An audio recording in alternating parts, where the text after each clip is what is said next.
बार भगवान बुद्ध जेतवन विहार में रह रहे थे।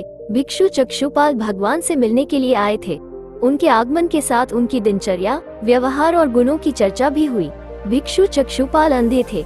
एक दिन विहार के कुछ भिक्षुओं ने कुछ मरे हुए कीड़ों को चक्षुपाल की कुटी के बाहर पाया और उन्होंने चक्षुपाल की निंदा करनी शुरू कर दी कि उन्होंने इन जीवित प्राणियों की हत्या की। भगवान बुद्ध ने निंदा कर रहे उन भिक्षुओं को बुलाया और पूछा कि क्या तुमने भिक्षु को कीड़े मारते हुए देखा है? उन्होंने उत्तर दिया नहीं। इस पर भगवान बुद्ध ने उन साधकों से कहा कि जैसे तुमने उन्हें कीड़ों को मारते हुए नहीं देखा, वैसे ही चक्षुपाल ने भी उन्हें मरते हुए नहीं देखा और उन्होंने कीड़ों को जानबूझकर नहीं मारा है, इसलिए उनकी भर्त्सना करना उचित नहीं है। भिक्षुओं ने इसके बाद पूछा कि चक्षुपाल अंधे क्यों हैं? उन्होंने इस जन्म में अथवा पिछले जन्म में क्या पाप किए?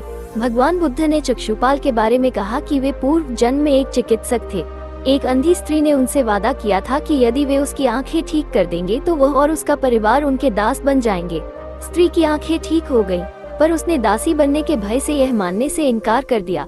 चिकित्सक को तो पता था कि उस स्त्री की आंखें ठीक हो गई हैं, वह झूठ बोल रही है। उसे सबक सिखाने के लिए या बदला लेने के लिए चक्षुपाल ने दूसरी दवा दी। उस दवा से महिला फिर अंधी हो गई। वो कितना ही रोई पिटी, लेकिन चक्षुपाल जरा भी नहीं पसीजा। इस पाप के फलस्वरूप अगले जन्म में चिकित्सक को अंधा बनना पड़ा।